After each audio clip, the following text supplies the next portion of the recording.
So if you took a snapshot of your bloodstream right now, you'd find hundreds of different nutrients just, floating around. Right, interacting with your cells, keeping you alive. Exactly.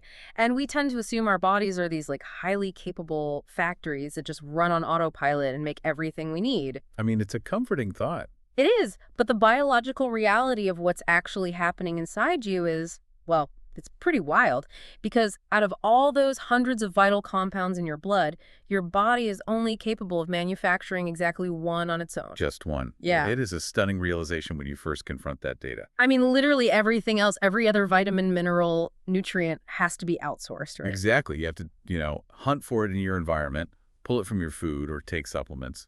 Yeah. But this single nutrient is so deeply critical to our survival that human biology just evolved the internal machinery to produce it in-house. And today, our mission for this deep dive is decoding that exact nutrient. Because looking through the sources, it becomes abundantly clear that it might just be the single most important nutrient in the entire human body. Without a doubt. We're talking about vitamin D3, or scientifically known as cholecalciferol. Yeah, and that scientific name carries a lot more weight than its common nickname, which is, the sunshine vitamin. Right, the sunshine vitamin. It sounds so, I don't know, trivial. It does. It makes it feel like this nice-to-have bonus you get on a summer beach day. But the reality of cholecalciferol is a matter of systemic survival. And we manufacture it internally using just two raw ingredients, right? Sunlight and cholesterol. That's it. Yet, despite having the built-in machinery to make it ourselves, this represents one of the most chronic, widespread nutritional deficiencies on the planet right now. Okay, let's unpack this. Because calling it a vitamin actually feels like a massive undersell. Based on the medical literature we're analyzing today, this compound acts much more like a master hormone. Oh, absolutely. It's not a traditional vitamin at all. Right. We're talking about a substance where nearly every single cell in the human body has a dedicated receptor site built specifically for it. And from a purely logical standpoint, your body doesn't waste energy building receptor sites on every single cell unless whatever is docking there is, absolutely fundamental. Yeah, fundamental to your basic operation. In biology, structure always dictates function. So if every cell is listening for a signal from vitamin D3, it means D3 is conducting the entire physiological orchestra. Wow. Okay, but before we get into the mechanisms of what it's doing inside those cells, we really need to look at who is missing it. Right, because the demographic breakdown of this deficiency presents this glaring biological paradox. Yeah, so lay that out for us. Well, as we sit here right now, an estimated 50% of the entire global population is clinically deficient in vitamin D3. Wait, half the planet. Half the planet. That is a staggering metric. It is. But that global average actually masks a much more severe localized issue. When you look at dark-complected populations, so African Americans, Latinos, other minority groups, that deficiency rate skyrockets to an unbelievable 85%. Okay, wait, I have to stop you there because that doesn't make any evolutionary sense. I know, it seems totally counterintuitive. Right, because if darker skin evolved in sunnier equatorial climates specifically to handle intense sunlight, shouldn't those populations be the absolute best at generating a sun-based nutrient? You would think so. So how are they the most deficient? What's fascinating here is the mechanism of skin pigmentation itself. Ooh. Melanin, which is the pigment that gives skin its darker complexion, essentially acts as a dense, natural sunscreen. Oh, okay. Yeah, it's a brilliant evolutionary adaptation designed to protect cellular DNA from severe UV radiation near the equator. But because melanin is so effective at filtering out that radiation, darker skin requires significantly more prolonged sunlight exposure to generate the exact same amount of this vital nutrient. Ah, so the biological shield is so thick that the internal factory needs way more power just to turn on. You nailed it. And for the vast majority of human history, that wasn't an issue at all. Humans lived, worked, and existed outside under the sun. Right, but modern humans spend, what, 90% of their time indoors? Exactly. So if you have darker skin and you're living a modern indoor lifestyle, your biology is essentially working against you. Because you can't just get enough sun walking to your car. No, not at all. Yeah. Sitting near an office window won't do it either. Your biological shield is working perfectly against a threat-excessive equatorial UV that just isn't there anymore. And it's inadvertently starving you of the baseline sunlight needed to make cholecalciferol. Man, and looking at the clinical data, that starvation has profound immediate consequences, especially when it comes to our immune response. Oh, massive consequences. Because when that master hormone drops, our physical defenses essentially drop right with it. They absolutely plummet. See, vitamin D3 is deeply involved in stimulating the production of T cells. The frontline foot soldiers of the immune system. Exactly. When a pathogen enters your body, D3 binds to the receptors on these immune cells, physically signaling them to fight the infection, whether it's a virus, bacteria, whatever. And without it, Without adequate D3 circulating, your T cells just remain dormant. Your immune system is flying blind and completely understaffed. which brings a lot of clarity to the data from the COVID-19 pandemic. It really does. Yeah, because the research shows that COVID-19 disproportionately affected minority populations. And the sources point out that vitamin D3 deficiency was actually the second leading cause of morbidity with COVID. When you look at the mechanism, it totally connects the dots on that disparity. If you have darker skin, you are statistically highly likely to be severely deficient in D3 because of modern indoor living. Right. That deficiency leaves your T cells understimulated. So when a novel virus like COVID-19 enters the respiratory system, that pre-existing vulnerability becomes a major mechanical factor.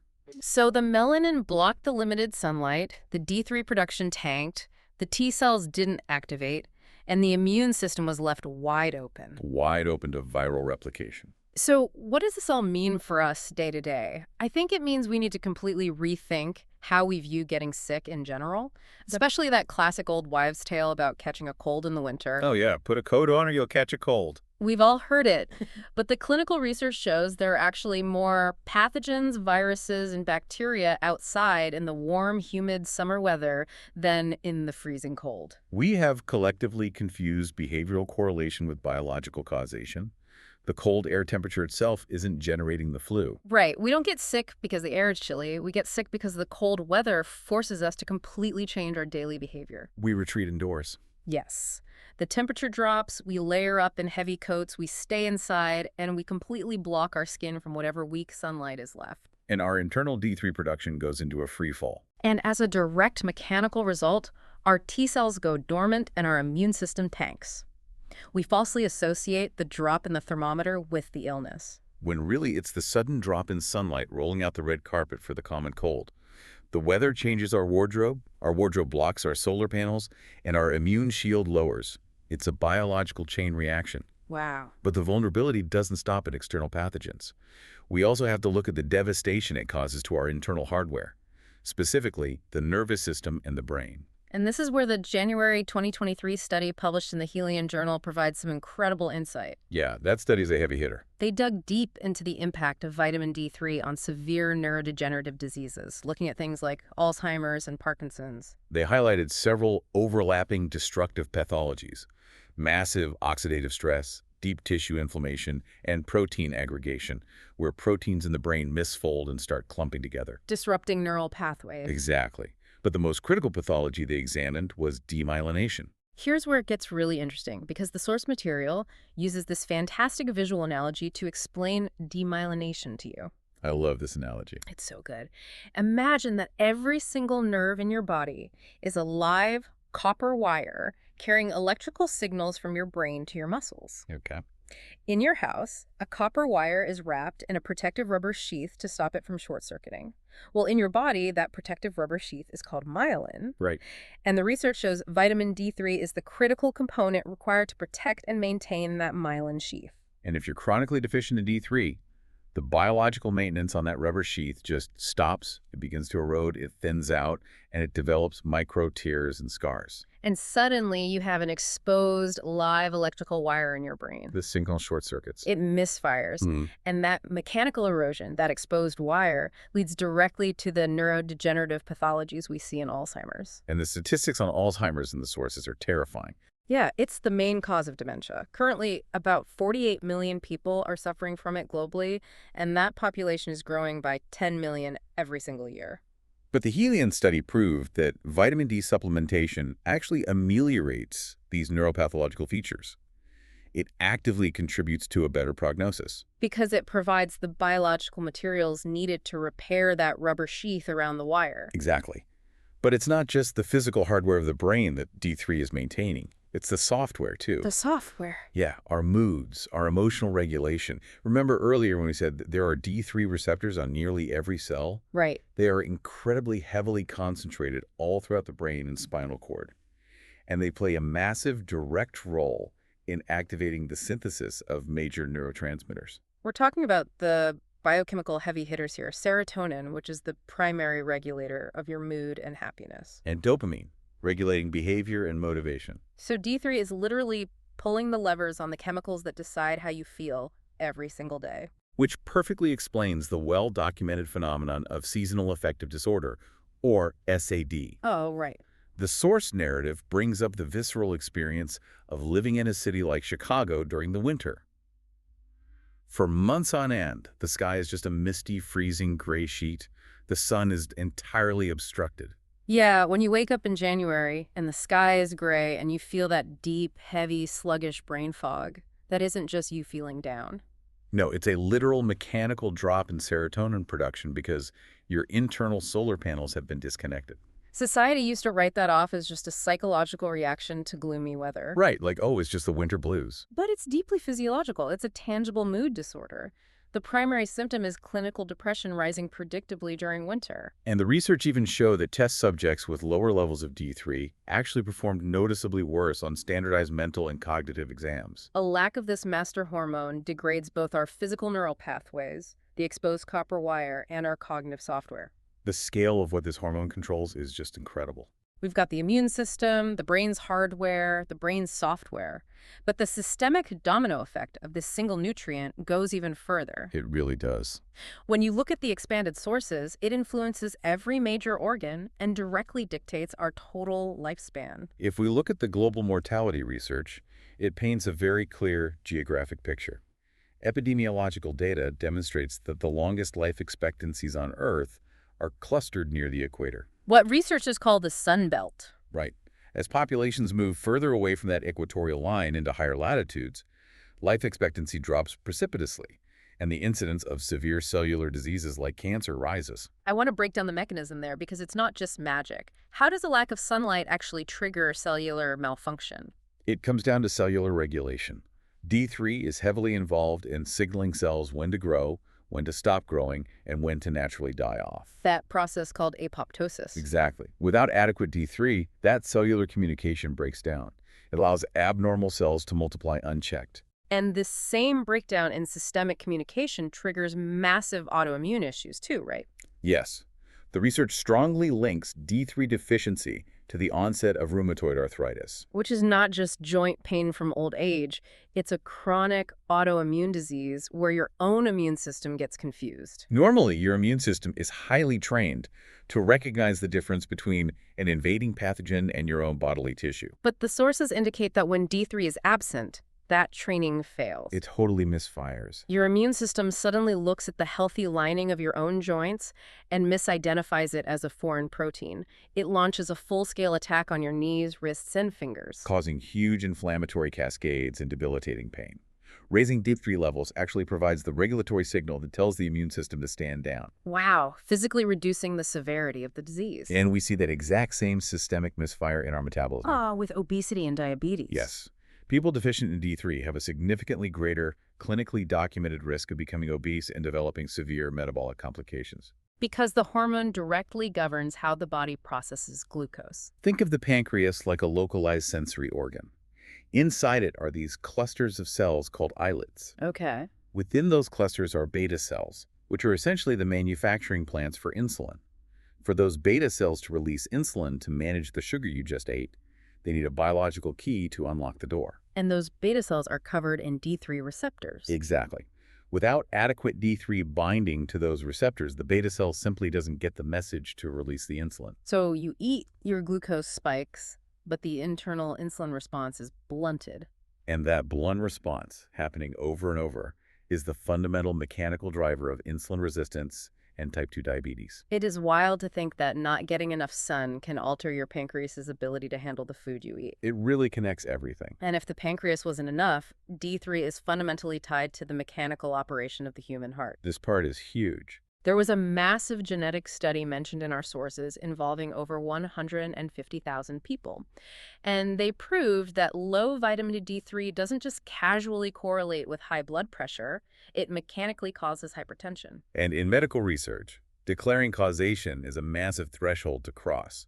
You have to prove the exact biological mechanism. And they did. The study showed a perfect mathematical relationship. A 10% increase in your vitamin D levels leads directly to a 10% decrease in your blood pressure. And the mechanism involves the elasticity of your blood vessels. Low D3 causes arterial walls to harden and constrict. Forcing the heart to pump incredibly hard just to push the blood through. Right.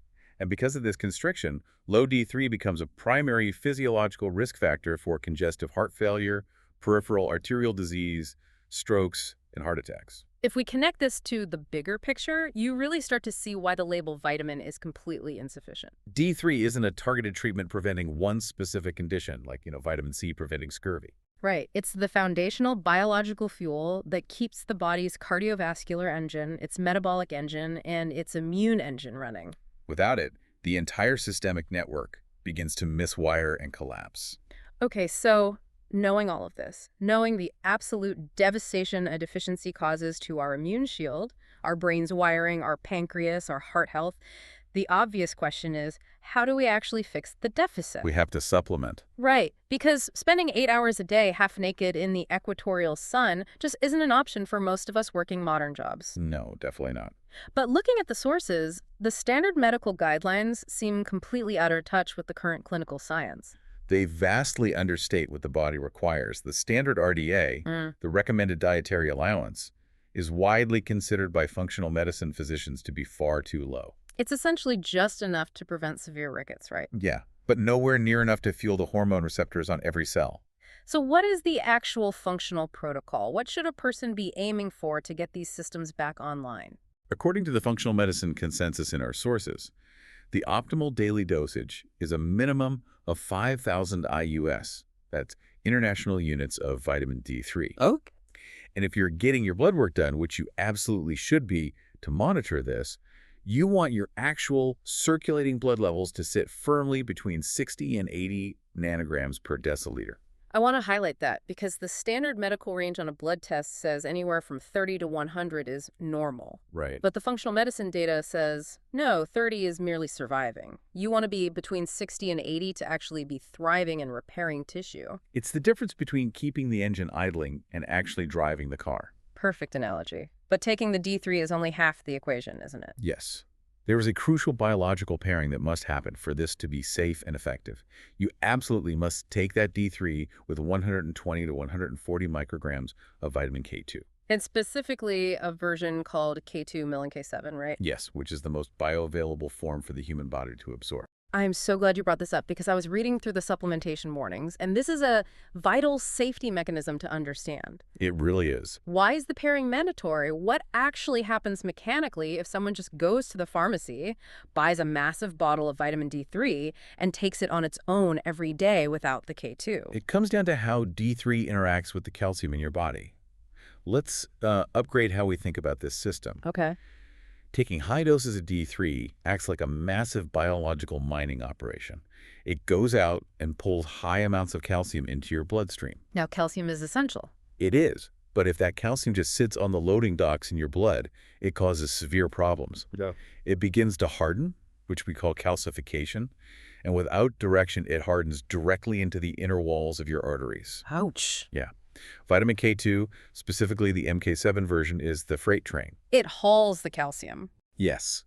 The K2 physically loads up that newly mined calcium from the bloodstream, transports it safely away from your vulnerable cardiovascular system, and deposits it deep into your bone tissue and teeth, where it actually belongs. And without K2 acting as the transport train. All that excess calcium generated by the D3 has nowhere to go, and it dangerously calcifies your arterial walls. Which completely defeats the entire purpose of taking it for heart health in the first place. Exactly. You're trying to lower your blood pressure by increasing D3, but without K2, you're accidentally turning your arteries to stone. That is such a critical mechanism to internalize. You need the D3 to mine the calcium, but you need the K2 K7 to haul the calcium to the warehouse. It's a completely synergistic biological system. It requires both components to function safely. All right, to quickly recap everything we've uncovered for you today, vitamin D3 cholecalciferol is far more than just a little daily vitamin you grab off a shelf. Not even close. It is a vital master hormone that your biology was designed to manufacture from sunlight and cholesterol.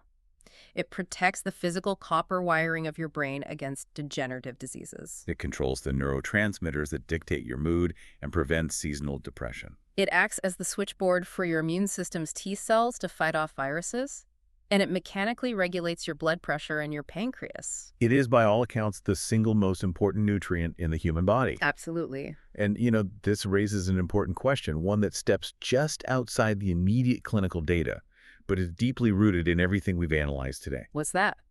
If our human bodies evolved over millennia to literally run on sunlight, if we are biologically designed to act as human solar panels to manufacture our most critical systemic hormone, what does our modern shift to spending 90% of our lives inside artificial, climate-controlled, sunless boxes actually mean for the future of human evolution? Wow. Are we inadvertently building a modern world that is fundamentally biologically incompatible with the bodies we currently inhabit? That is a heavy but incredibly vital thought to chew on, something to deeply consider the next time you look out an office window. Thank you so much for joining us on this deep dive. Now, do yourself a favor, close your laptop, put down your phone, and go get some sunshine.